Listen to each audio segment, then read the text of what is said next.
Excuse me. Sir, please, just a moment. Yes, what is it? I'm not deaf, you know. I am sorry to disturb you in your work, sir, but... This young Mammothus primigenius is barely 40,000 years old. Fantastic, wouldn't you say, miss? Yes. Probably. What do you mean, probably? I don't know. You don't know? Oh, you don't know, I see. What can I do for you, my dear child? To tell you the truth, I don't know very much about mammoths, and I'm not here as a student. In fact, I'm a lawyer. It's all right. Nobody is perfect. All the same, the study of the Pleistocene period is fascinating. I'm sure it is, but I'm sorry to say my current mission is totally monopolizing my time. Another time, maybe. Ah, that's what they all say. But anyway, let me present myself. I am Cornelius Ponce, Emeritus Professor and Lecturer at the University of Barrockstadt. I'm proud to say that I'm head of the Department of Paleozoology at our university. Kate Walker. Pleased to meet you. It wasn't really my intention to stop off here, but I'll confess, this university is really very impressive. Ah, indeed. There's such a tradition of learning here. And so much knowledge, a real depth of culture, intelligence, and gray matter. I myself did my studies here and never left. Actually, I'm here because I've been summoned by the rectors of the university. Oh, I see. You must have made a mistake on your enrollment form. Oh, no. I haven't come here to study. I have an important matter of inheritance to attend to. I have to find the heir. And you hope you will find him here? I'm not altogether sure. But you see, my train broke down coming into Barrockstadt Station. In that case, my dear, you must come to one of my lectures. Here's a question for you. Do you know what the Proboscidean order is? The Probo-whatian? Ah, you see? There are gaps in your knowledge that need refreshing. I would have loved to study at a university like this. No age is too old to start learning, my dear. Maybe, but you know, the eternal student and all. You prefer being an eternal lawyer? I have more important things to deal with. Live problems, not things that died millions of years ago. Everyone has their own priorities, my child. Arriving in Barrockstadt is an amazing experience. I've never seen such a station. You came by train? Yes, in a kind of clockwork train with a spring mechanism that winds down regularly. You mean you drive a train? Young ladies of today never cease to amaze me. Oh, no, I'm not the engineer. The train's engineer is actually an automaton. I am sorry, all this probably sounds very strange. A clockwork train, driven by an automaton? I once knew a man long ago who could have invented such a train. It was he who designed the bandstand in the main square. To think that he was even capable of creating such a gadget. He was astounding, a true genius. But oddly, at the same time, he was also almost a child. It was as if his mental and physical evolution had definitively halted at the age of 10. Can you believe that? Yes. I think I can believe that. At least I'm beginning to. I'll leave you in peace. Sorry? No, not at all.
Do excuse me, Professor. Professor, sorry to disturb you again. What is it you want to know, miss? I would have loved to study at a university like this. You prefer being in a... I have... My train stopped in a peculiar aviary. It's very odd. A lot of bird species seem to seek harbor there. Ornithology is far from being my favorite subject, but I must concede that the station is the pride of the university. It was initially intended for teaching purposes, but then birds started arriving from all around the world. It seems that there are still rare species breeding there and flourishing. Are there? Can you give me an example? I have been told about a kind of bird with peculiar habits. Let's see now, the Amazon cuckoo, that's right. But, oh, I'm so foolish, I can't remember what was so special about it. Just that its behavior is very peculiar. The Amazon? Where's the Amazon? What is the Amazon? I'm sorry, my dear, but one cannot learn everything in a lifetime. Specialization is the key to real knowledge. Why don't you pay a visit to our library? Thank you very much.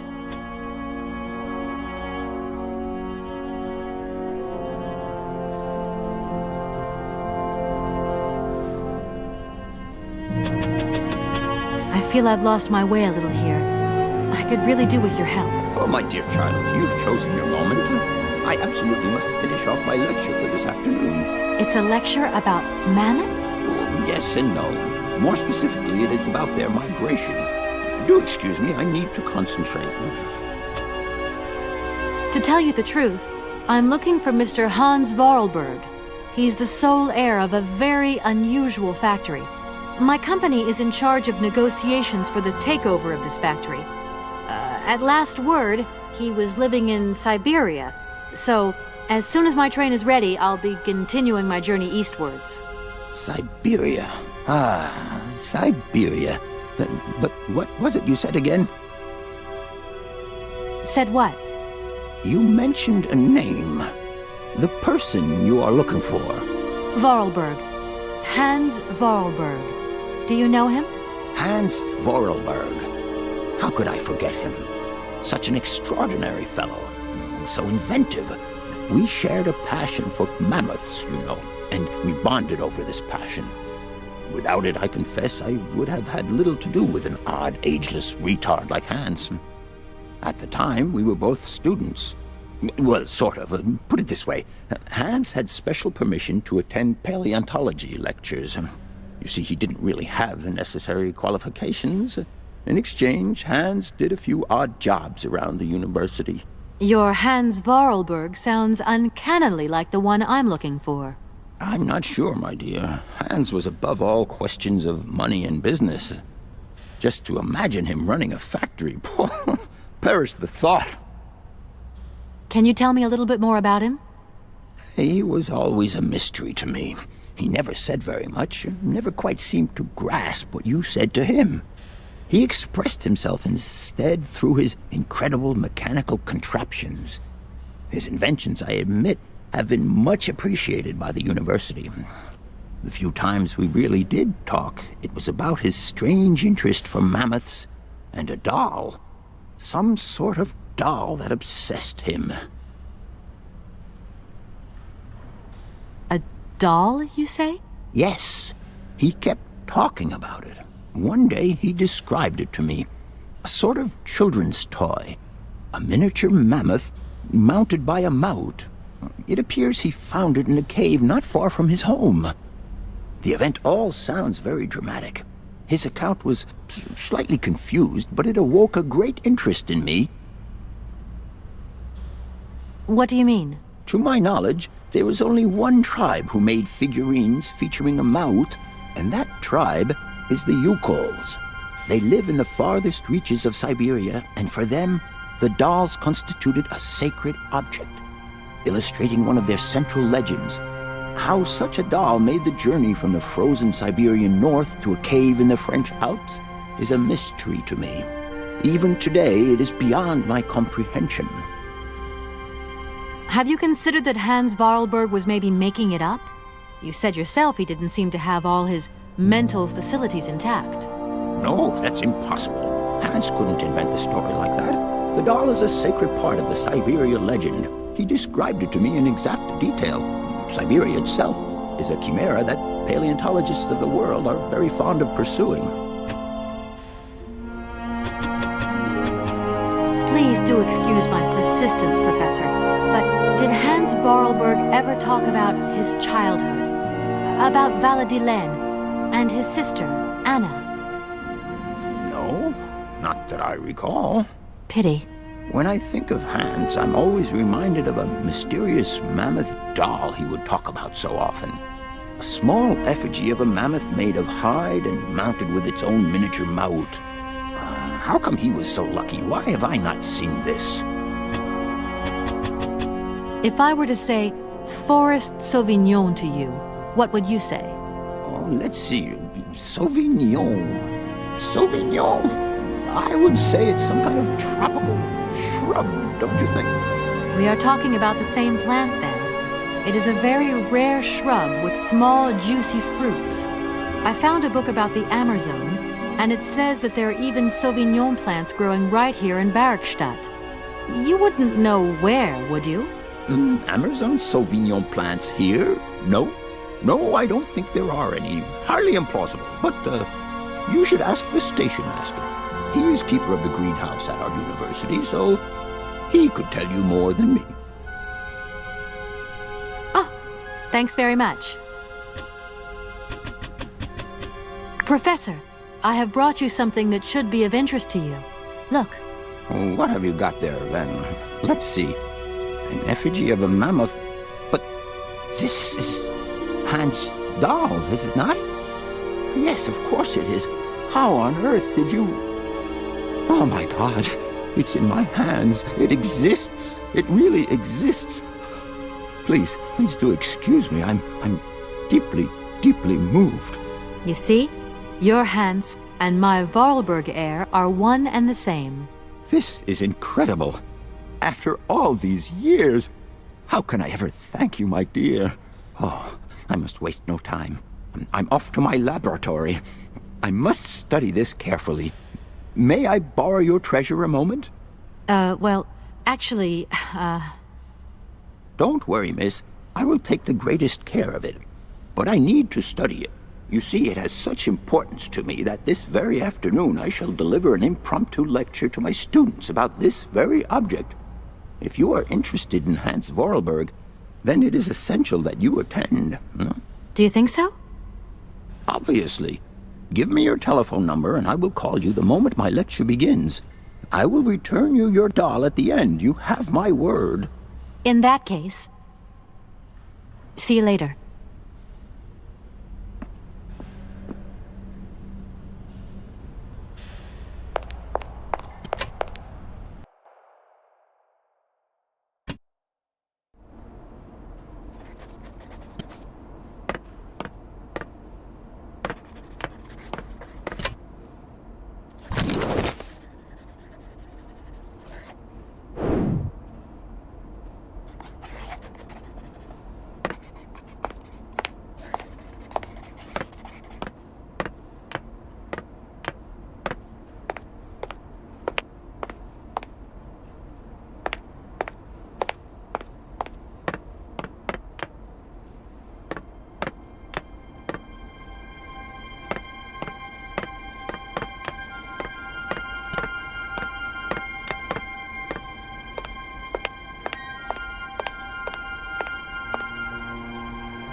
Excuse me, Professor.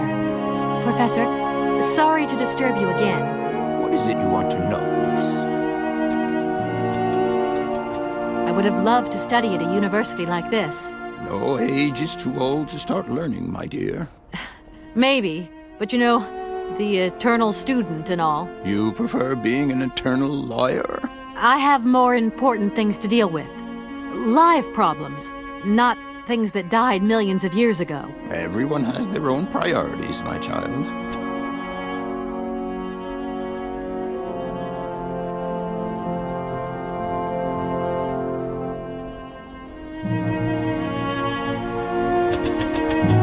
I'll leave you in peace. Sorry?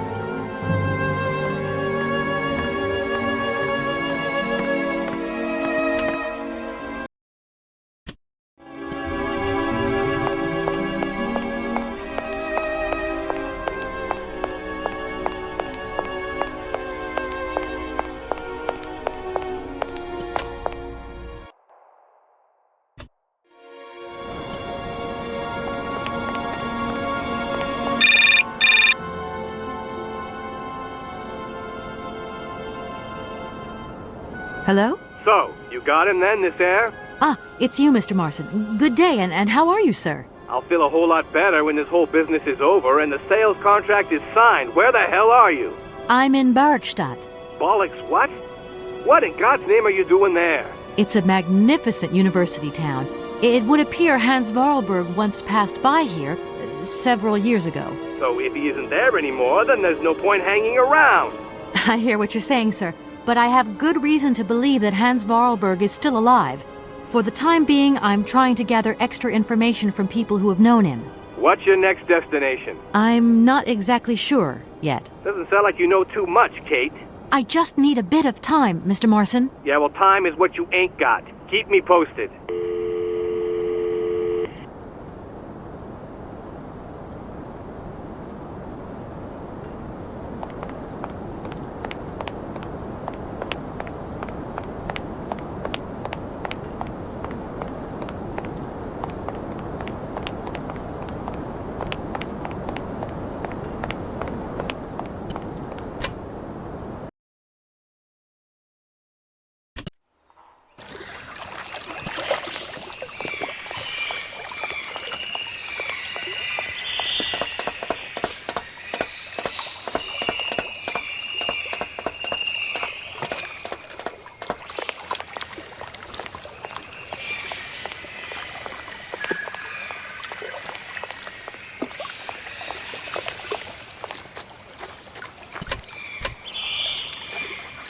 Hello. You arrived by train, I see. Yes, I've come from Valladolid. It's been a long time since I've seen a train here. Students, did you bring students with you? No, I traveled alone. Well, almost alone. I remember around the start of fall, trains would bring kids from all around the world here to study zoology and botany, paleontology, all that stuff. This was a great university. And it isn't still great today, then? Today, well, The name Hans Vorarlberg doesn't mean anything to you by chance, does it? oh, do you really think I'd remember one little name from the thousands that passed through this station?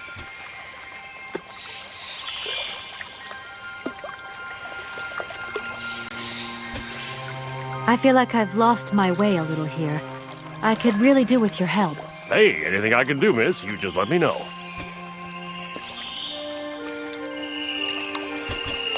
Have you been the station master of Barkstadt for a long time? I've never had another job.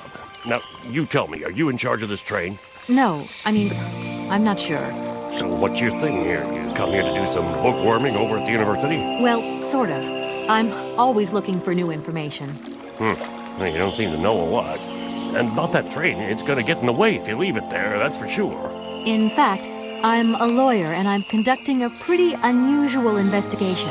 Investigation, huh? I'm just a station master. I don't know too much about anything. Well, you never know. Anybody could be significant in this case. See, nobody actually tells me anything, so my hands are totally clean. I never implied they weren't. I've got it. I found a winding machine. Down over there, along the track. A winding machine? I knew that strange gizmo had something to do with trains. How does it work then? I was going to ask you the same question. Miss, I only feed the birds and water the plants. Mechanical stuff's just not in the job description, okay? I'm sorry to junk up your station like this, but the spring mechanism on my train needs winding. A spring-operated locomotive. There's a thing. Yeah, and an impractical thing, too. I always dreamed of taking the train. But now, I'm over the hill. And someone has to take care of the birds, after all.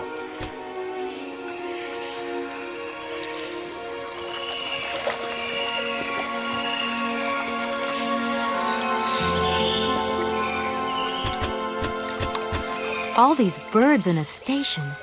It's amazing. This is no ordinary station, miss. Oh, no. These birds are part of the prestigious University of Baruchstadt Ornithological Collection. Over the years, this aviary has housed some of the most fantastic species from all over the world. And I am not exactly your typical station master either. This little world is my responsibility, and that is no easy task. I can well believe you. And you know what's the hardest? The hardest thing is to keep interspecial harmony.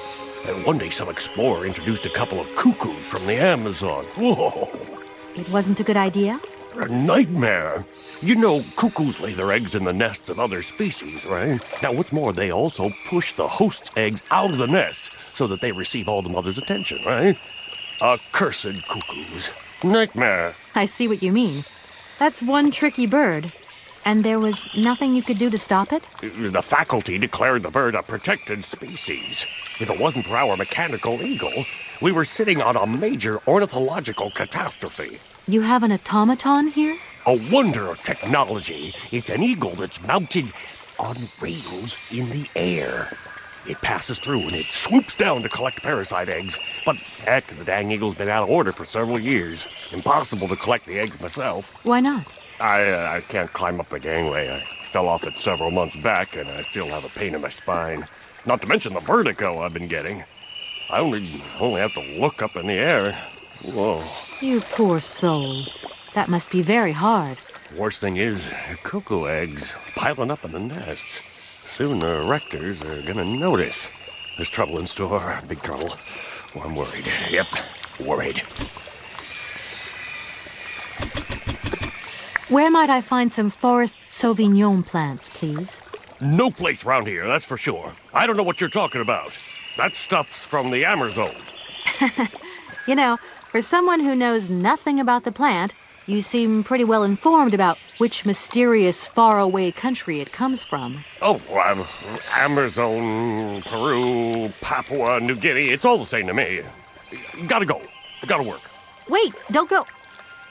You know what? I don't think he was being totally straight with me.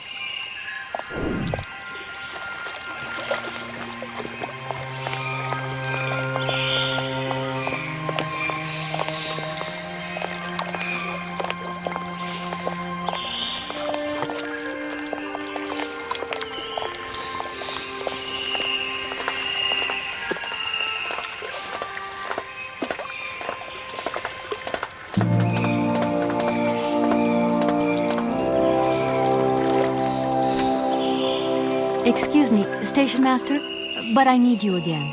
Can't you see I am very, very busy? No. Well, I am. Very busy indeed. But, okay, I think I can give you a minute of my time.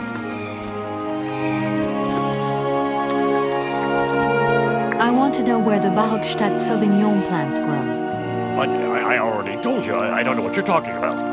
I just talked to Professor Pons on the subject, and he sent me back to talk to you. Strange, don't you think?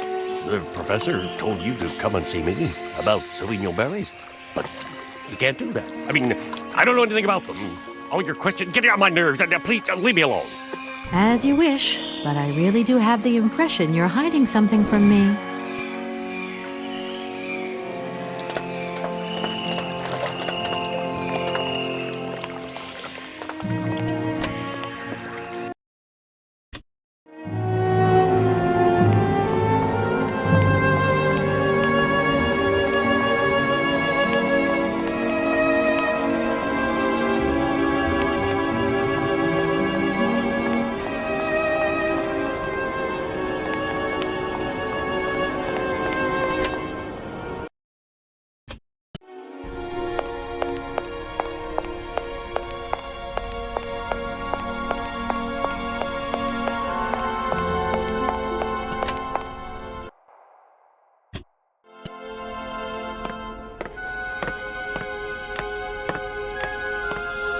Do excuse me, Professor.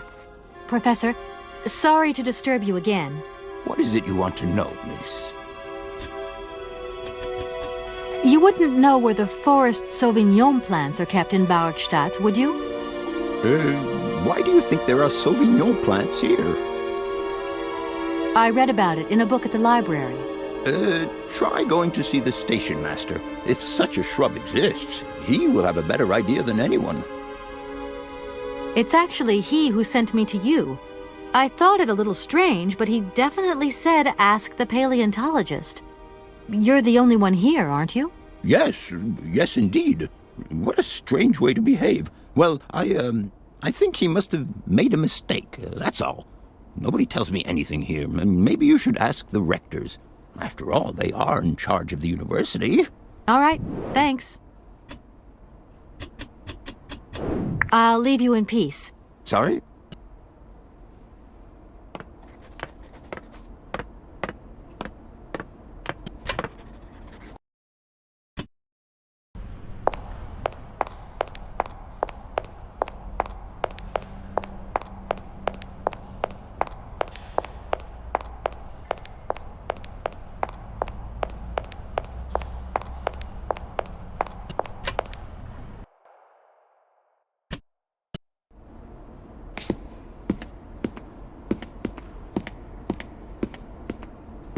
Gentlemen, forgive me for disturbing you again, but I have a little problem. A little problem, a little problem. Everyone has little problems now, you know. They are kept to oneself, and they don't stop the world from turning. Nor trains from leaving stations. Are you sure there are no Amazon Sauvignon plants in Barkstadt? Because I have just interviewed the station master and the paleontologist, and what they said really didn't convince me that there wasn't any here. We are quite definite on this point. There are no Sauvignon plants growing in Barkstadt. You see, miss, the Amazon Forest Sauvignon is a rare shrub that requires very special conditions for growth. That's right. Conditions that are very hard to reproduce, believe you me. Difficult, but not impossible. Fortunately, our garden has proved very successful. Your garden? So, there is a garden in Barkstadt? Oh, the garden. Well, if there was one, it would be only a little garden hidden behind the station. But our station master would be very proud of it. He would take very good care of it, too. Everything would grow marvelously if we were able to cultivate it at all, and it would be all down to his gardening prowess. And we would be proud as punch. And we wouldn't forget the role the paleontologist might play in this. What's the paleontologist got to do with it all? Without him and without his laboratory, how would we make the wine, do you think? And it would be good wine indeed, my dear colleagues, would it not? Oh, yes, a delightful balm to soothe away our long hours of toil and our heavy responsibilities. We would wait impatiently every year for the arrival of the year's produce. So, if I have understood you correctly, there are indeed Sauvignon plants in Barkstadt. They are cultivated in a garden behind the station, then turned into wine by the paleontologist's loving care. And finally, the pleasure of tasting is yours. If I'm not very much mistaken, gentlemen, you have a minor racket operating here. Miss, you do go jumping to some hasty conclusions. We never said that. That's not what we said at all. We were talking in the conditional. You know, with ifs and woulds. So, what would happen if I had such a hunch? You would have to keep it to yourself, of course. Yes, if you would be so kind as to keep it a secret. It would only be a small local concern, producing barely a few bottles every year. That's right. Nothing so grandiose as a business. Otherwise, we'd be liable to be fined. So, we can't count on your discretion, can't we? Don't worry, I have no intention at all of getting messed up in anything.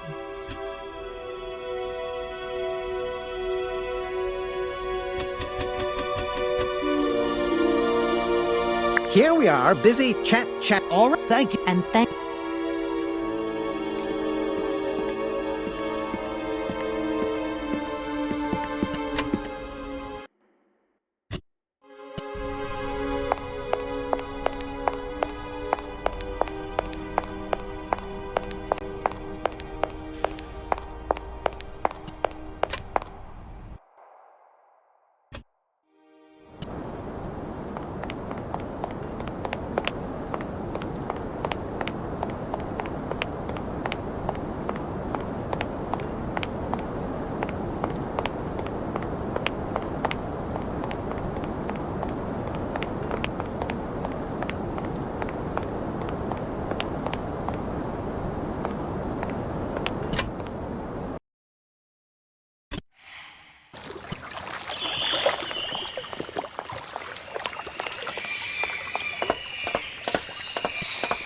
Excuse me, Station Master, but I need you again.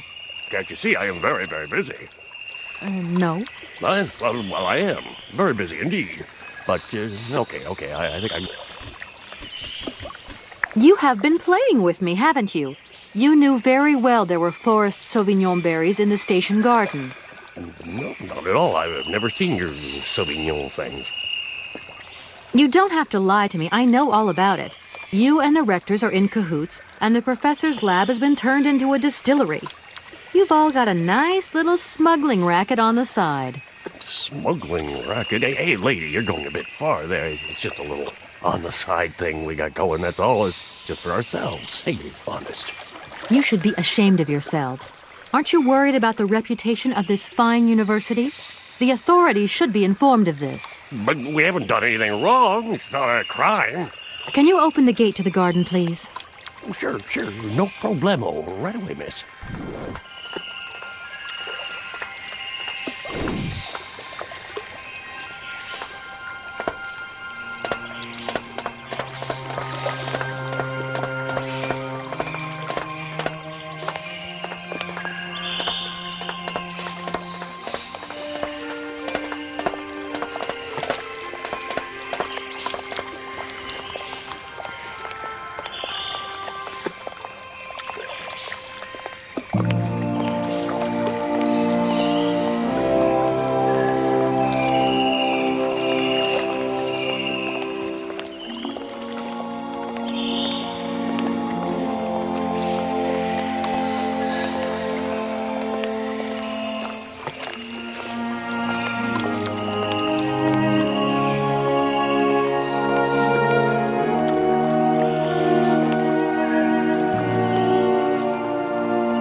There you are.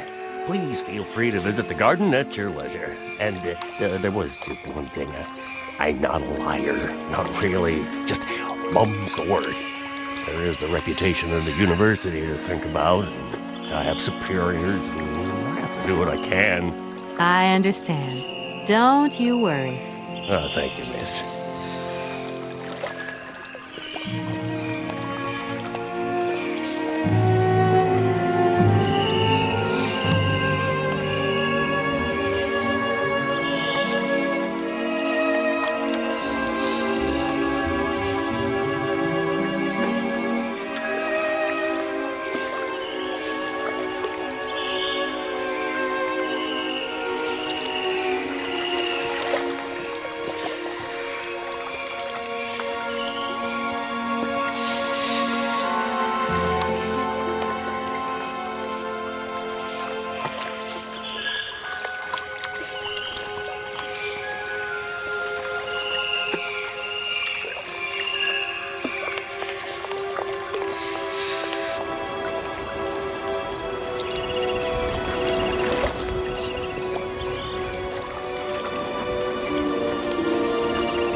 Impossible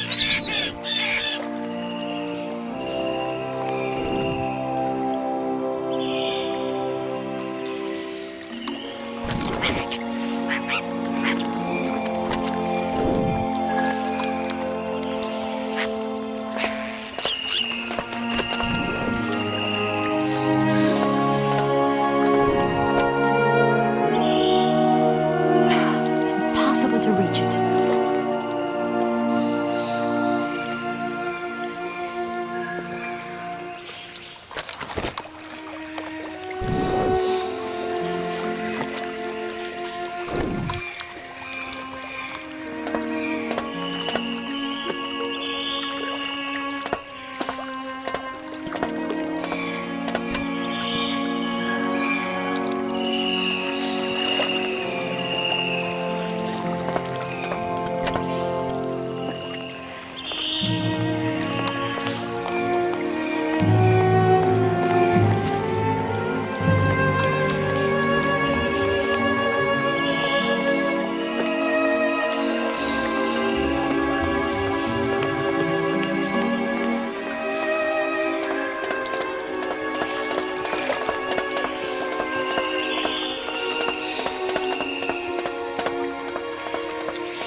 Yeah, miss, please, excuse me. Ah, Mr. Station Master. Rest assured my train will no longer be cluttering up your station. You must be happy. Oh, yes, very happy, of course. There was just one thing I wanted to... Yes? You know, I want to apologize for our little misunderstanding. I brought you a bottle of wine. Markstadt Sauvignon. Very good year. Let me know what you think. I'm very touched. Thank you. Good luck on your journey, lady. Thank you.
Gentlemen, forgive me for disturbing you again, but I have a little problem. A little problem, a little problem. Everyone has little problems now, you know. They are kept to oneself, and they don't stop the world from turning. Nor trains from leaving stations. Gentlemen, I have managed to repair your university bandstand. The bandstand is playing again. This is marvelous news. We are really very grateful indeed. Yes, very grateful indeed. We will look back on your visit with much fondness in our hearts. And now let us in turn honor our word. How much is it you need, miss? $100, if it's not too much to ask. We agree to grant you the aforementioned sum, miss. You may now leave with your train. And while we're on the subject, when will you be leaving? Yes, because now you should relocate your train as quickly as possible.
There you go. Here's your money.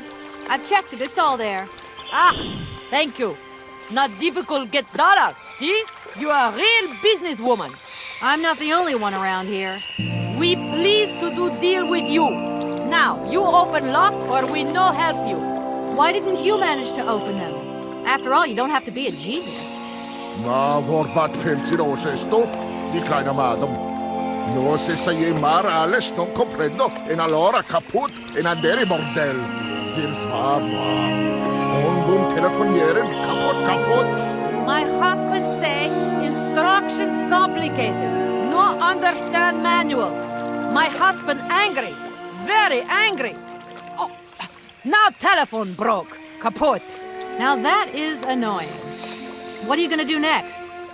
We wait repairman. Well, I don't have the time to wait. I'll have to go have a look. There must be some way of releasing the opening mechanism. Take key. Sailor always need key for lock. Okay, thanks.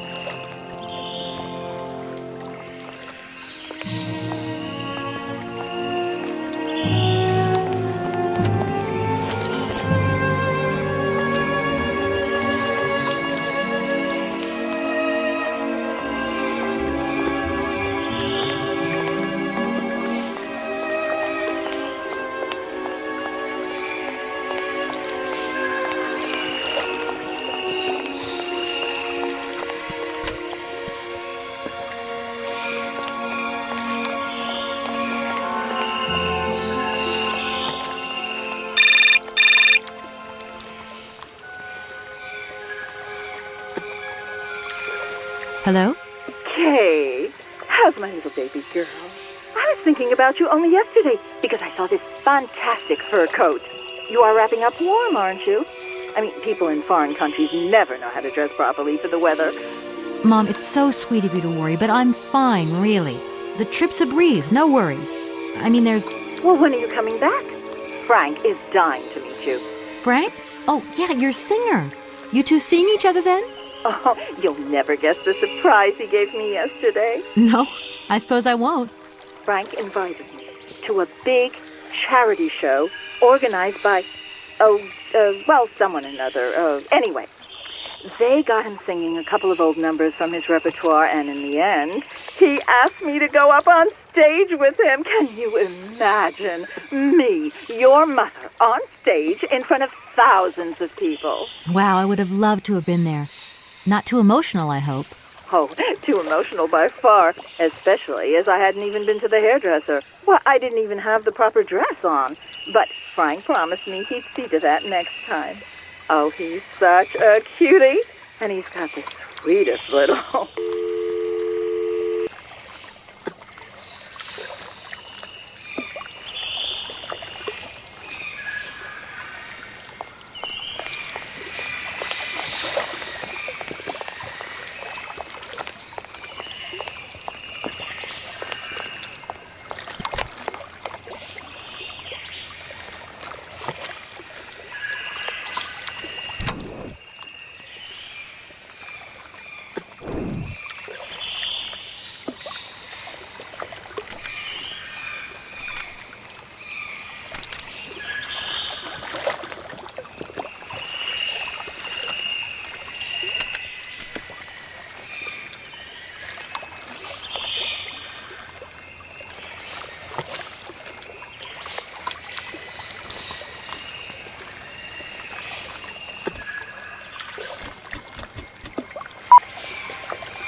Welcome to the East Lock Control Center. To start, press the number sign.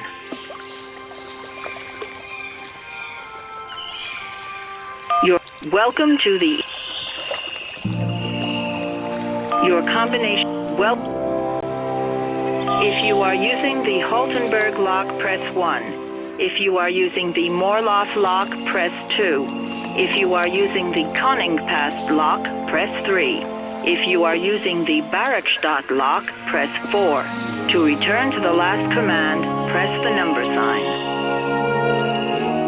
If you want to raise the water level, press 1. If you want to lower the water level, press 2.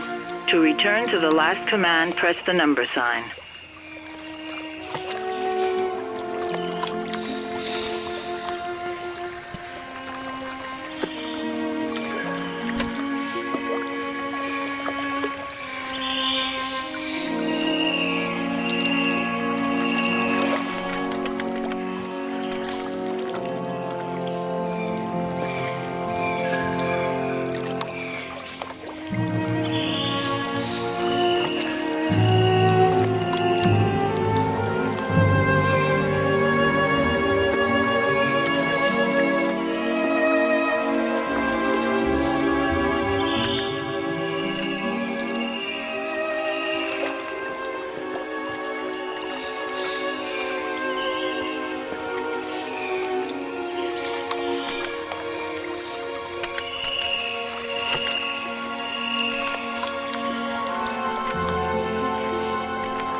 Hey there!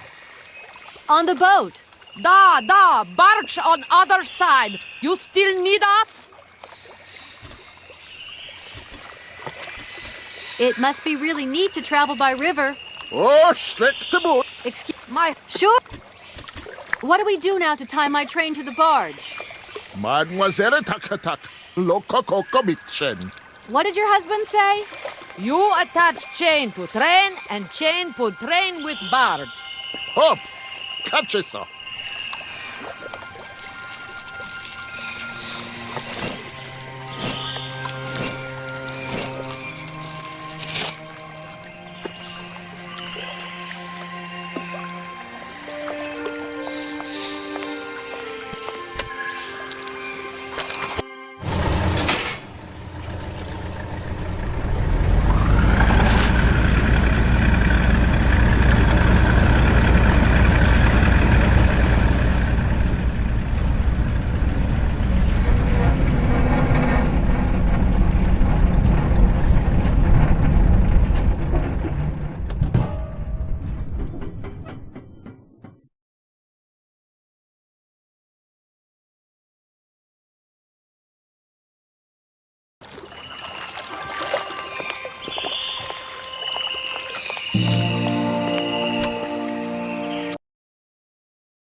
Hello, Kate Walker here.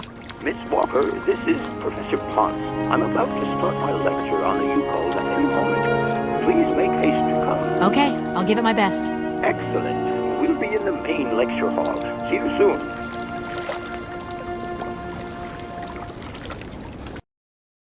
Ah, there you are, Miss Walker. Good. Take a seat quickly. I'm impatient to start my lesson. My young friends, a very exciting discovery, unimaginable up until only a few hours ago, has come into my hands and has finally allowed me to complete my study on the mysterious Yukol people. Lights, please. The Yukols are a people from the far north about whom very little is known. They live far away, very far away, on the frozen borders of Siberia. This distance and the climatic conditions of the region, which are unfavorable to human existence, have limited the size of the Yukol population and kept it out of reach of the scientific world. The handful of slides that follow are actually the only documentation we have in our possession. It was a Russian explorer who made these drawings and took these photographs 100 or so years ago. Today, we owe what we know about the Yukol people and their culture to him.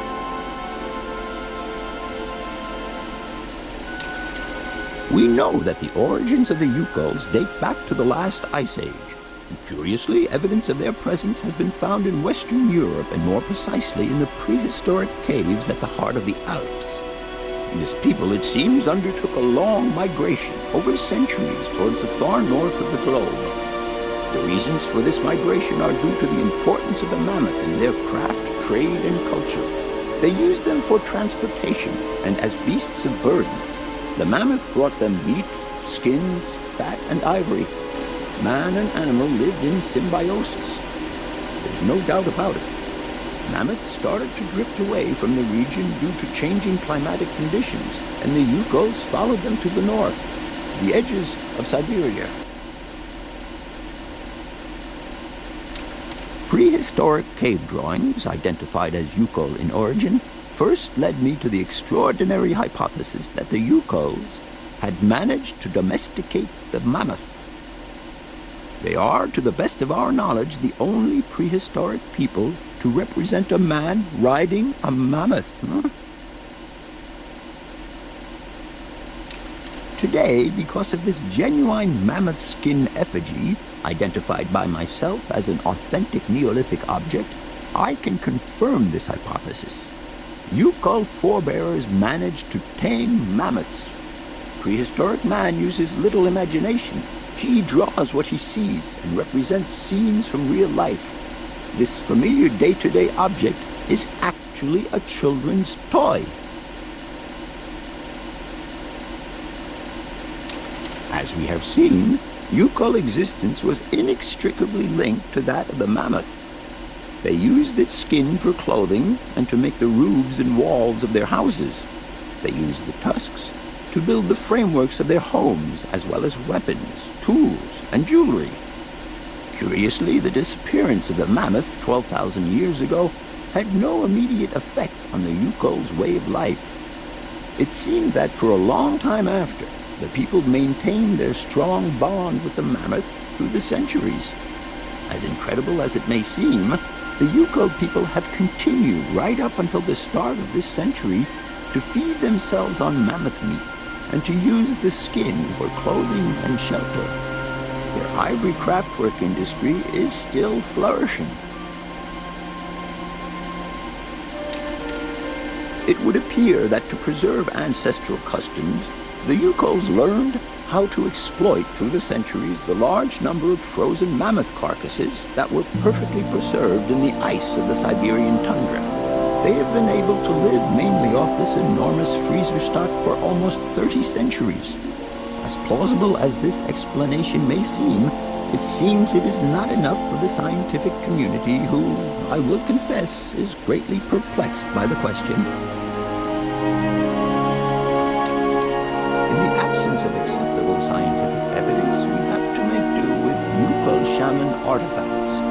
The research department that I have the honor to represent today lends no credence to the myths and legends that these tribal charlatans peddle. We have to take their stories at face value, mere tales to while away the long Siberian winter. The legend of the Siberian Ice Ark is a very good example. You are invited to find out for yourselves from the pamphlet that I had passed around to you. This legend would have us believe that today, somewhere on a lost island to the north of Siberia, there are living mammoths still in existence, a sort of hangover from the Ice Age.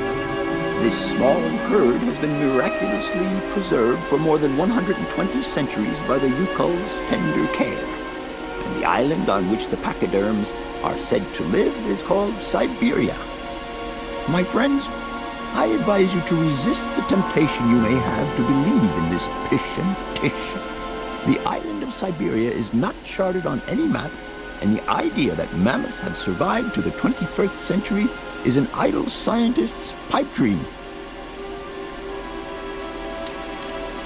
The Yukols were sadly among the first victims of the colonization of continental Siberia led by the Russians in the 20th century.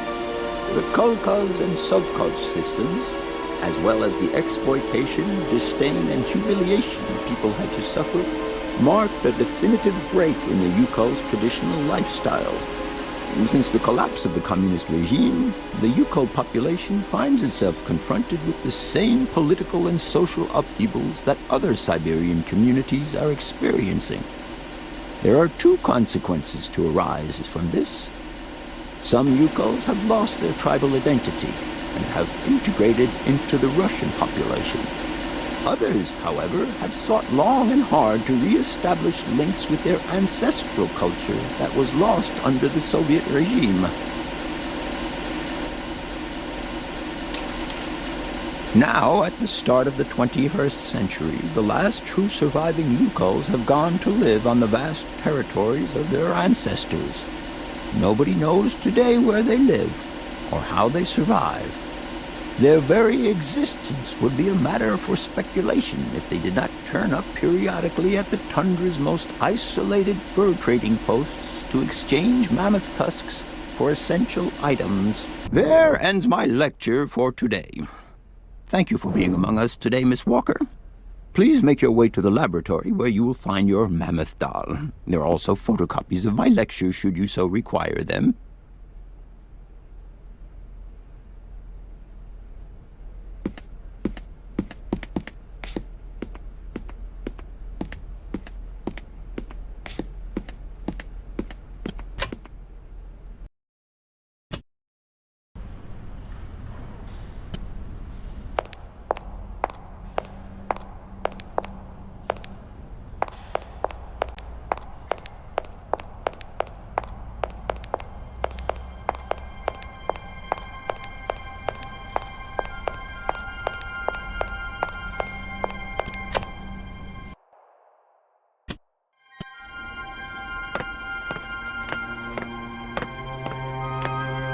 Professor, it's me. I've come to pick up the mammoth doll. The doll is waiting for you there, Miss Walker. Please take good care of it. Don't worry. I'm beginning to get quite attached to it myself. Can I trouble you just a little longer? With pleasure, Kate. I'm all ears. I must congratulate you for your lecture. You were right. The subject is absolutely fascinating. I never believed that mammoths could be so interesting. What you heard was only the tip of the iceberg, my dear. But if I have at least awoken a passion in you, I'm only too proud. Did Hans Vorarlberg agree with your hypothesis on the Yukels being able to tame mammoths? Now, Hans was no man of science. His pathological obsession was to find mammoths that were still in existence. Such a hypothesis is somewhat overblown, don't you think? I would have loved to I'll leave. Sorry?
Hans, I have some very sad news. Our father is dead. He passed away peacefully last Sunday in his sleep. I feel so lonely now. Father had been but a shadow of himself since your departure. I had to take care of everything for him. Housework, factory paperwork, the workforce, clients, everything. And now, today, well, I really don't know who or what I'm fighting for. Times are so hard, and this terrible war is destroying everything. Nobody cares for our automatons anymore. I just think about you returning. And when you do return, I will have turned this factory into a palace worthy of your genius. Please take care of yourself. I love you so much, Anna.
Hi, Dan.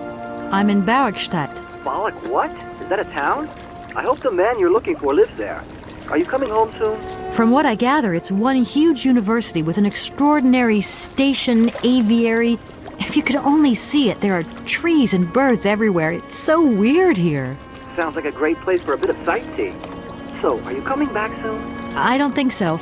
In fact, the train I'm traveling on has some kind of a mechanical problem. We've been forced to stop here. Us? I thought you were alone. Who's with you?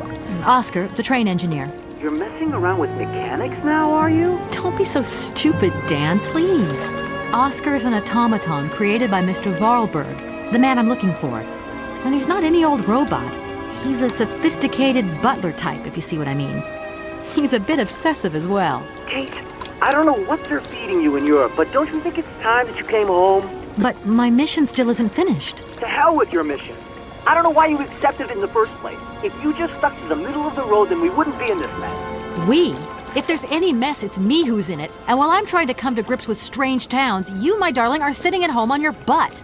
I seem to remember we had nothing against my departure. It was only going to be 2 or 3 days, Kate. Please, try to put yourself in my shoes. Your shoes. Not only do I have to fit myself into your diary, but I've got to get myself into your shoes as well? Is there anywhere else Sir would like me to put myself while we're on this subject? Look, I don't want to talk about it now. Call me back when you've calmed down. I was perfectly calm before I picked up your call. I only wanted a few words of encouragement, not your disdain.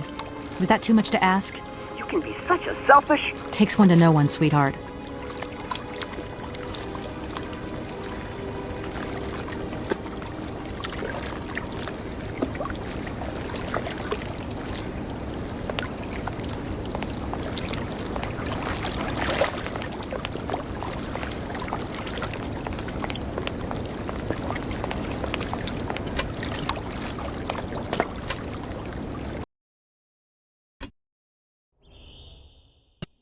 Everything okay, Oscar? Yes, Kate Walker. I am awaiting your instructions. You should take a look around the station, Oscar. It's amazing.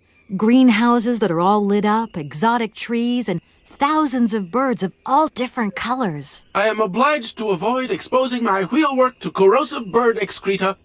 I shall remain inside to monitor the locomotive. Of course.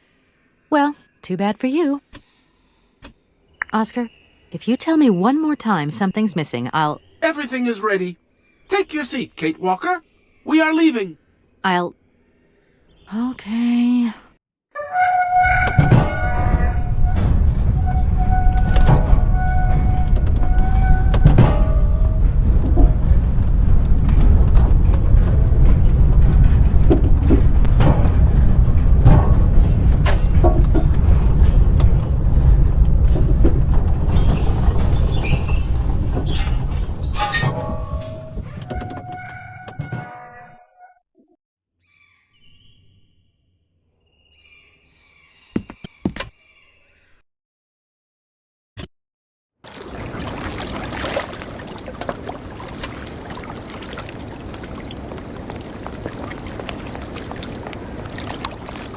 Oscar, can't you please forget about procedure just for once? Your request is refused, Kate Walker. Oscar, don't you think we've wasted enough time already? You neglected to find the clockwork winding mechanism for the train with sufficient haste, Kate Walker. What nerve! And you refused to lend a helping hand.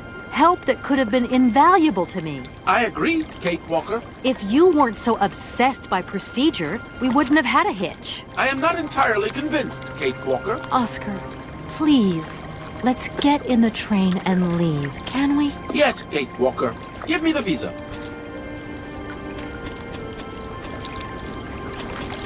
Oscar, don't... You... What? I agree. If... I am... Oscar. Yes, Kate Walker. Okay. See you later, Oscar. Yes, Kate Walker.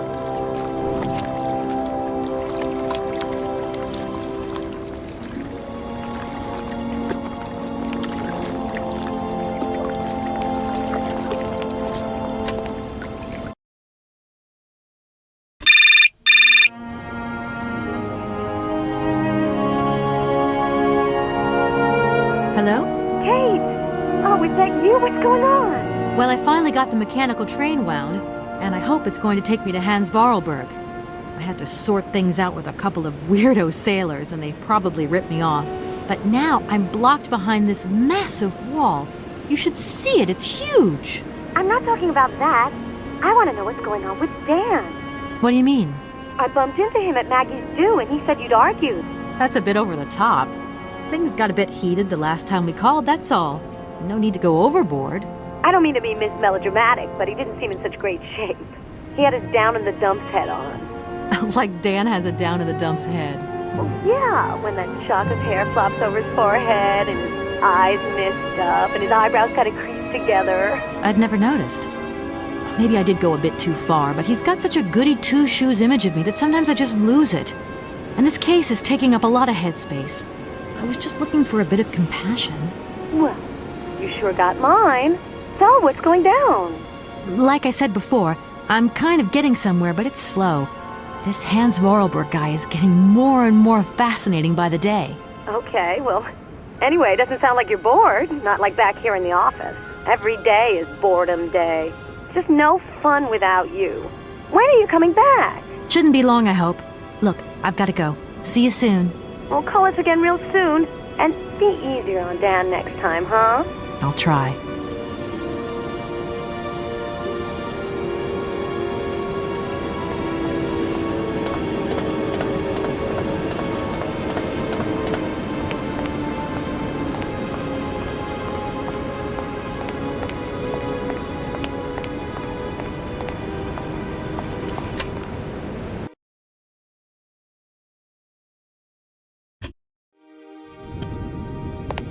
Good day to you, sir. Captain Malatesta, Commander-in-Chief of the Barkstadt border post, at your service, madam. My name is Kate Walker.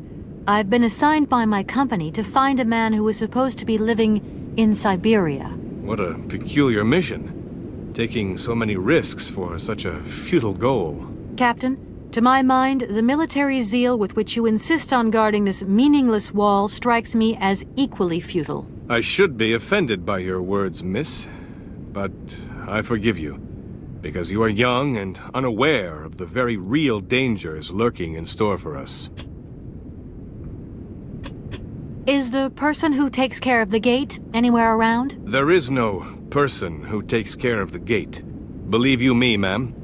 I have been the one and only guardian of this gate since 1968. That year I took over the position from the late Lieutenant Colonel Malatesta, my own father. In that case, can you tell me how the mechanism works? It sure looks complicated to me. Not at all. It is child's play for anyone who takes the time to work out its surprisingly straightforward logic. And from the looks of your locomotive, it shouldn't pose you any problems. Why do you say that? When I caught sight of your formidable locomotive, I immediately said, heavens, only Hans Vorarlberg could design such an engine. And I know what I'm talking about, ma'am, because he invented the gate's original mechanism. It was his last creation here in Barkstadt. So you know Hans Vorarlberg? No, I mean, not personally. I was only a baby when he stayed in Barkstadt. My father spoke often of him. And I knew about his inventions. He left very many things behind him. I know. In any case, I noticed that his fantastic knack for inventing has not deteriorated with age. How's he doing? I don't know. In fact, I don't actually know him. I'm searching for him. An inheritance matter. I hope his train is going to lead me to him. And why not? His inventions are always full of surprises. Between the station aviary and this bleak wall, the change in atmosphere is radical, don't you think?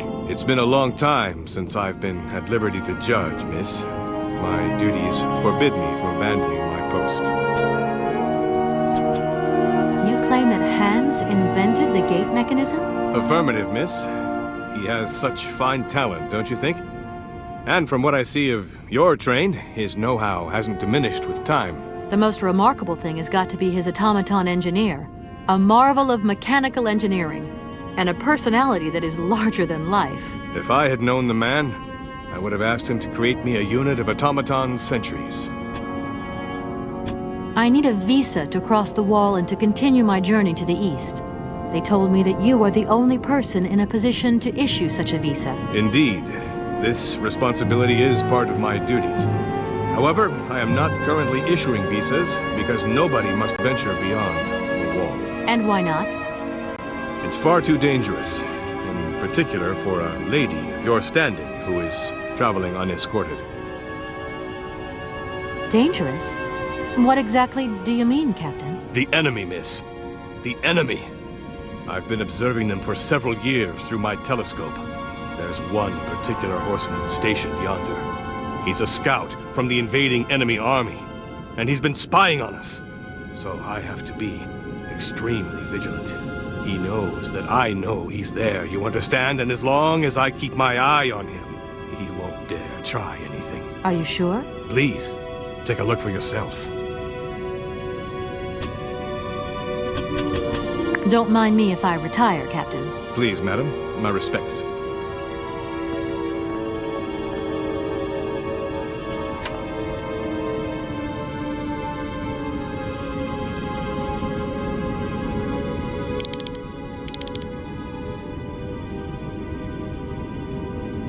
How strange. I can't see a Cossack horseman at all. There's just a dead tree in the middle of an empty plain. That poor captain must have really bad eyesight.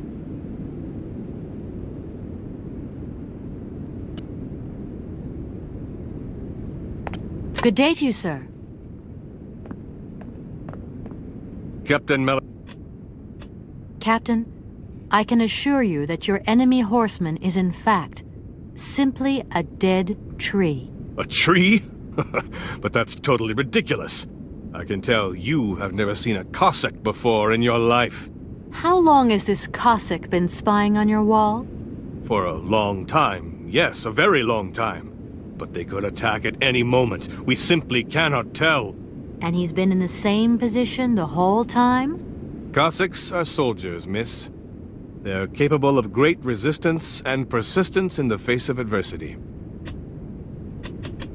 Don't mind me. Please, madam.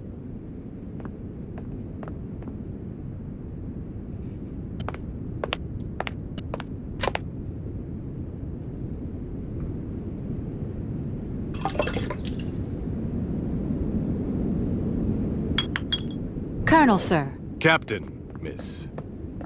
But you have the air of a great officer. You flatter me, miss. Unfortunately, I'm afraid that we frontier soldiers are often forgotten by the military administration. There's no justice. I sympathize with you, Captain. Let us forget our worries for a moment and have a little drink together in the name of friendship. It would be my pleasure, miss, but the regulations strictly forbid it. Come on. A little glass of wine never hurt anybody, and nobody need know. Wine, miss? You are putting me in a very delicate situation. Don't deny yourself, Captain. Just a little glass. I assure you, it is excellent. Well, perhaps just a drop.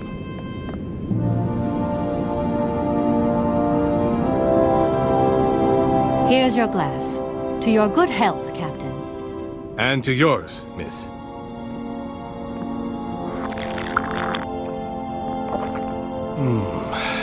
It's been a long time since I've drunk wine in such pleasant company. I admit, it is excellent. Isn't it? You wouldn't think it came from Barrickstadt. It is made from the Amazon forest Sauvignon grape that has been miraculously conserved and cultivated in the station garden. Well, well, well. The university authorities kept that one to themselves. You know, Captain, it is essential that I continue my journey eastwards. Please, don't even think about it. As I've said, it's extremely dangerous. The enemy is spying on us. Perhaps your Cossack horseman isn't quite what you thought. Perhaps it's just a dead tree twisted into a strange shape. You should take another look. You never know. Go on, Captain. Give it a try. So be it. I will make this concession to the fairer sex, miss. But it does seem to be quite ridiculous.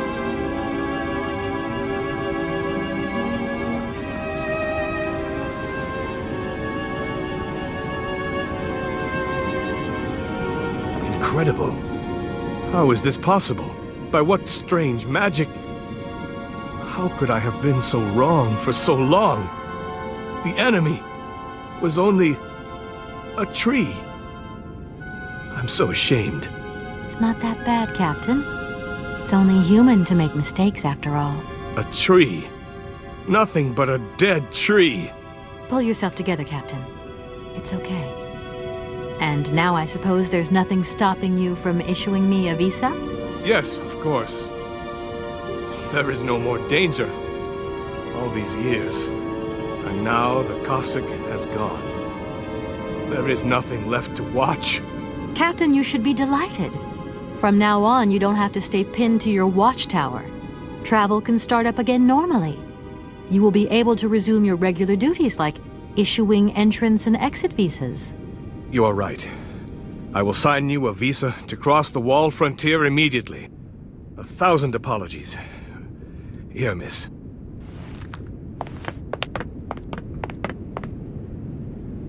Thank you, Captain. And keep your eyes open. Miss, if we could keep this between ourselves, please. For the sake of my honor, you understand? You have my promise, Captain.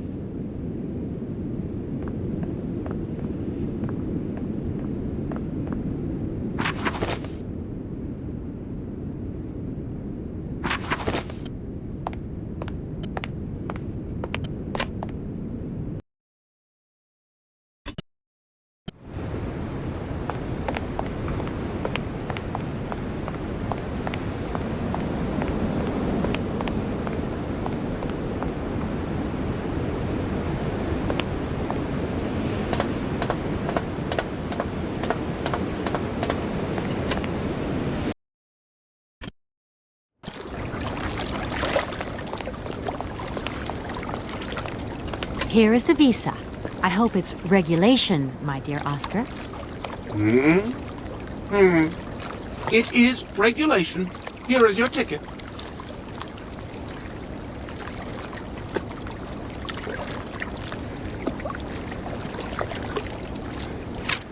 Have a good journey, Kate Walker.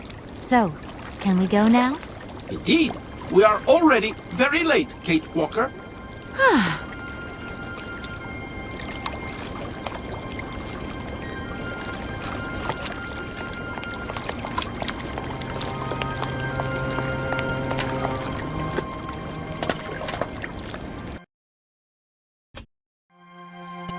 Here you go, Oscar. Now, please return to your seat, Kate Walker. Yes, Oscar. Immediately, Oscar.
Walker! Oscar, what's going on? Why has the train stopped? Where are we? The springs of the train are unwound again, Kate Walker. As for the question pertaining to our geographical location, I really haven't the slightest idea. Well, we better get looking for a winding machine, my dear Oscar. I hope that this place actually has one. The air here is so polluted that I could not possibly risk leaving the locomotive. My joints might corrode irreparably. Right. Let's see. Okay, let's try looking on the bright side here. I need to stretch my legs. Is there something wrong, Kate Walker? Are you uncomfortable? Are the passenger facilities on this train substandard? I shall draw up a formal complaint form for you immediately. No, Oscar, everything's fine, I assure you. A little walk will do me good, that's all. Oscar, you couldn't make a little effort for just this once. If we both went looking for the winding machine, the two of us together might find it quicker. You are in all probability correct, Kate Walker. But the high level of heavy metal miasma that pollutes the atmosphere could cause havoc to my wheelwork. Let's hope Hans Vorarlberg once lived here as well. Maybe he planned for his locomotive's unplanned stop and installed a winding machine as well.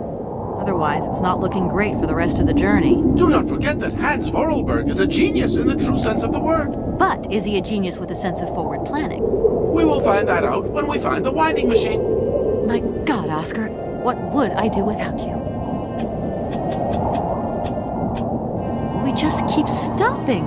When will we ever get to the end of this journey? Simply wind up the spring and we can set off immediately. From your mouth to God's ears. Gosh, it's really gloomy here. I wonder where on earth I'm going to find a winding machine. I have total confidence in you, Kate Walker. You are, after all, a brave and resourceful woman. Yeah, right. See you soon, Oscar.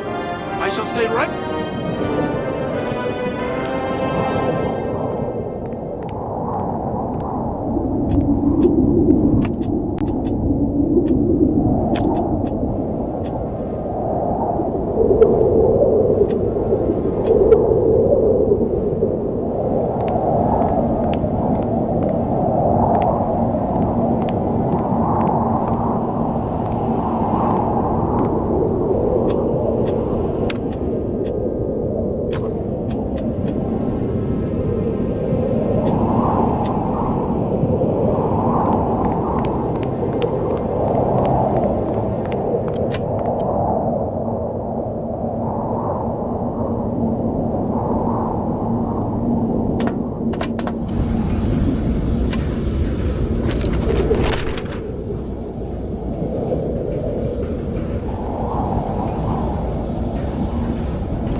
My God, Oscar! Oscar, talk to me!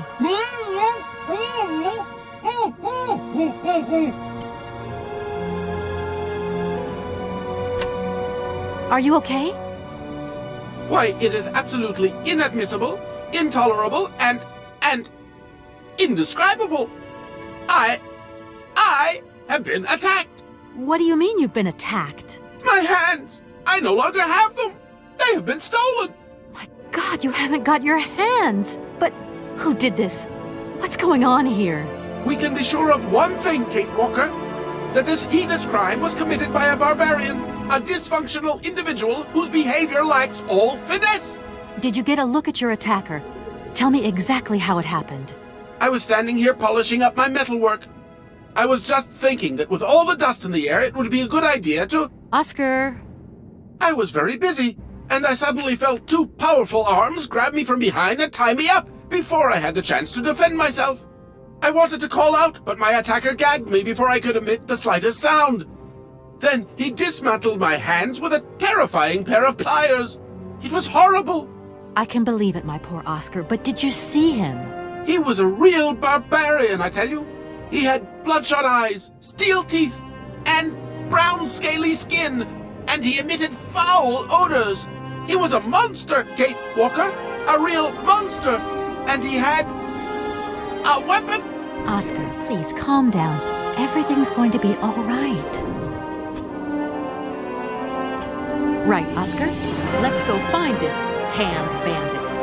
And this time, we're not going to be such a pushover. Kate Walker, please do not think that this problem does not concern me. But if it's all the same to you, I would so much prefer to stay here, just to be on the safe side. An engineer never abandons his train, after all. Yeah, sure. Another good reason not to lend a... not to help me out. Kate Walker, even an automaton deserves a little compassion. I have just been savagely assaulted.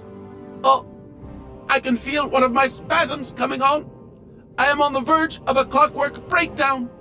And all you do is accuse me of being selfish. Okay, take a rest, Oscar. You're not much use without your hands anyway. See you soon. I shall...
Hello?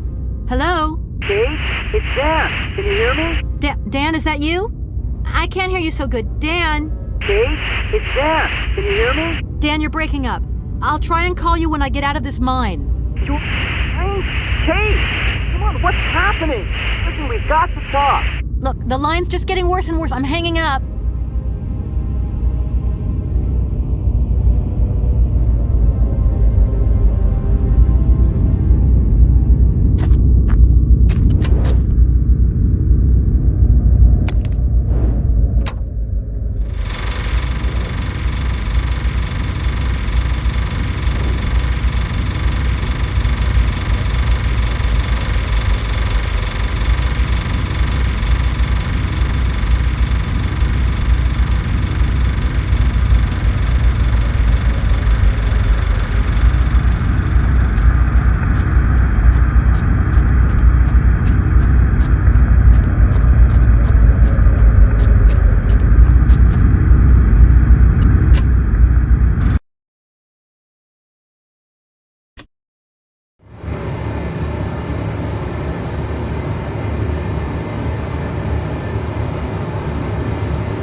Hey, you! Who are you? Careful, I'm warning you. I'm not afraid of you, okay? What do you want? Why did you do that? There must be some misunderstanding.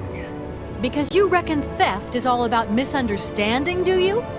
Give me my hands back. Now! Your hands?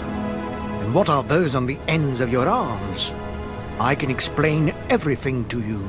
You see, I'm no thief. You broke into my train, assaulted my driver, mutilated him, and stole his hands. Apart from that, you are not a thief. I have not stolen them, miss. Only borrowed them for a while. You've got to be joking. I'm not joking with you, miss.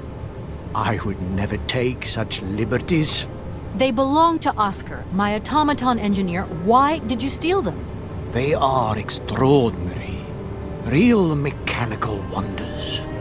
I would never have been capable of designing such hands myself. Never.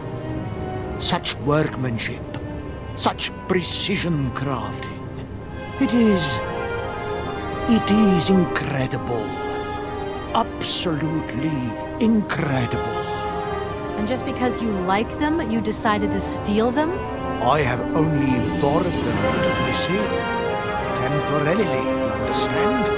Of course, I shall return them to you when I don't need them anymore. You can... Excuse me? You see, these hands are all I need to complete my plan. At last, I can finish off my automaton pianist and fulfill my dreams. Everything is now in place. You see, I have converted this old, useless, stupid factory into a magical theater. As you can see, the furnaces, piping, chimney stacks, they've all been converted into one gigantic organ. I will be able to accompany the world's greatest living singer. Now all I need is her...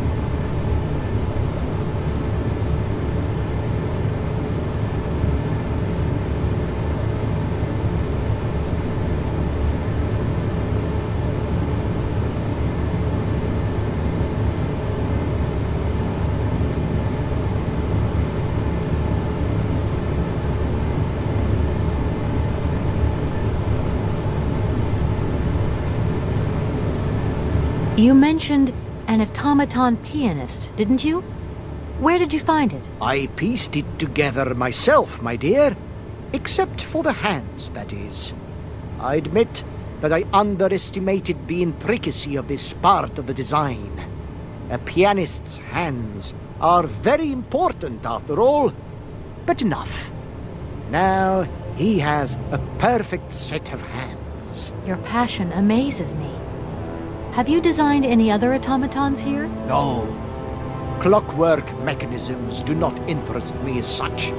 I simply needed a robot capable of accompanying Helena Romansky on my huge organ.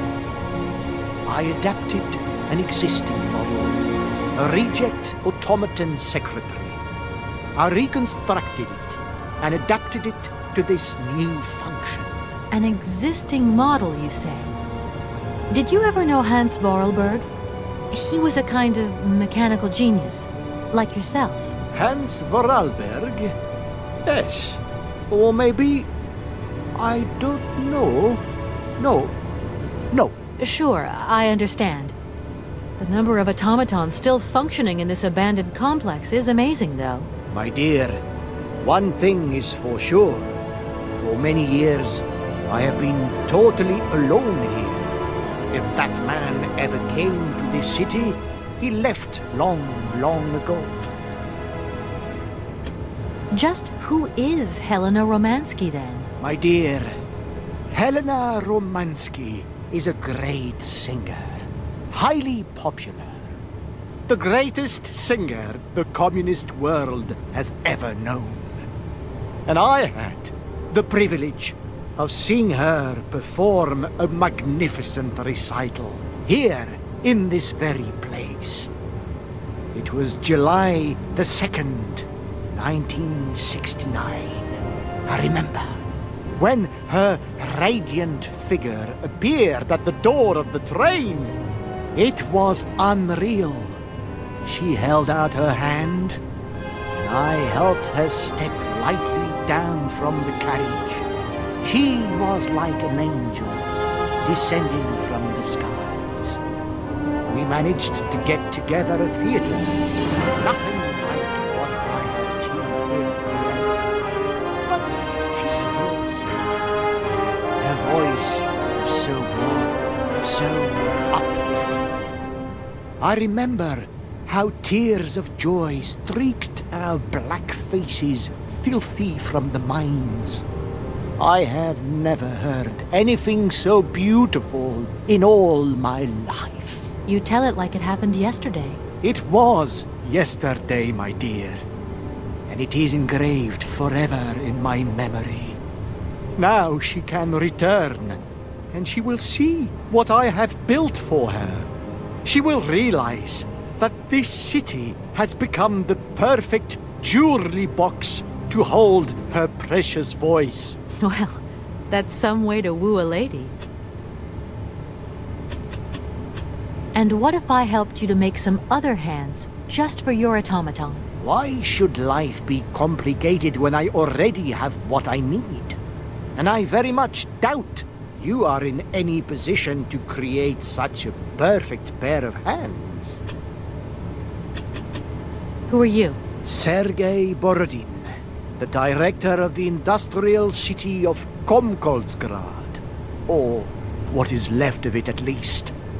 But who are you, for that matter? And why have you stopped in my station without authorization? I didn't choose to stop in your station, but my train has a technical problem. My name is Kate Walker, and I'm an American lawyer. It is very kind of you to come so far just to visit this place. I repeat again, I never intended to stop here. I'm on a business trip. I'm a lawyer, goddammit. Right. And what brings you here? Like I said, a stupid mechanical hitch. When you stepped on the train, you were trespassing on private property. Everything in this city, sweet lady, belongs to the state. And to all intents and purposes, the state in this city is me. My train is not a part of this factory. And besides, we never would have stopped here in the first place if its engine hadn't needed winding. Well, as long as your train is at this station, it may be requisitioned and used for industrial purposes. Out of the question. And I forbid you to do so. Maybe I won't have to. Perhaps we can maybe come to some kind of agreement, my sweet lady. I hope so. And fast. I'm sorry, I can't make heads or tails out of your story at all. Without my engineer's hands, I'm stuck here, you see? Everything I have designed, all that I have invented, everything is for her. Do you realize? Her. Oh, to hear her sing one more time, here in my factory! But who is she? Who are you talking about? Helena. The one and only Helena Romansky. Her voice is so pure, like an angel. One day she came here to Komkolzgrad. She sang here, you know, when our industrial city was in its heyday. Oh, so long ago now. It was almost unreal. It was magical. I remember it like it was yesterday. Then, later, a long time later, she saved my soul.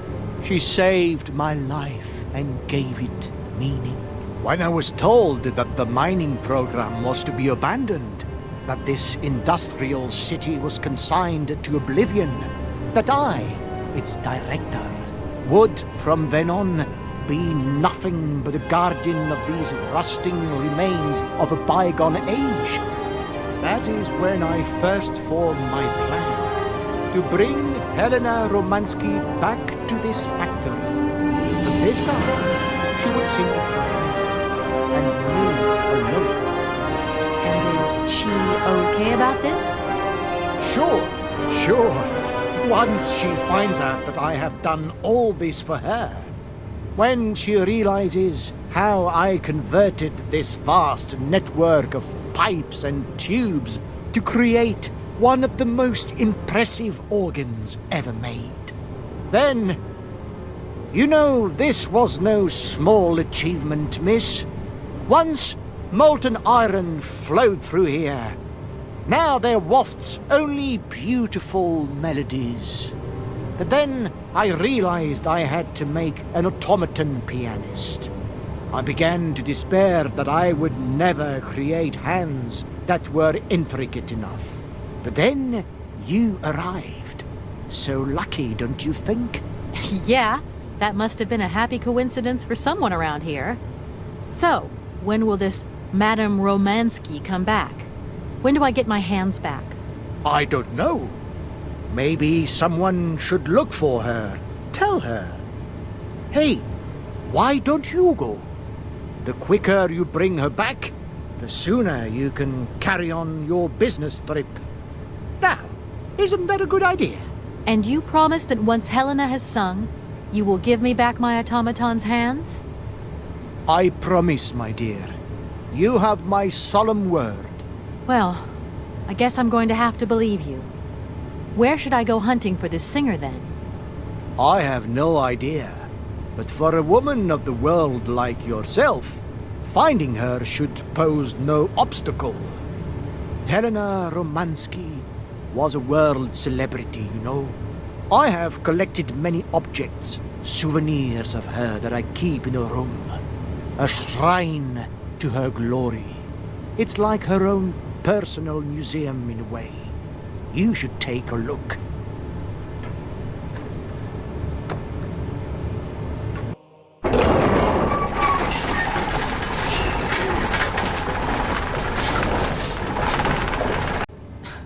This whole story is completely nuts.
Hi, Mom? Kate! What?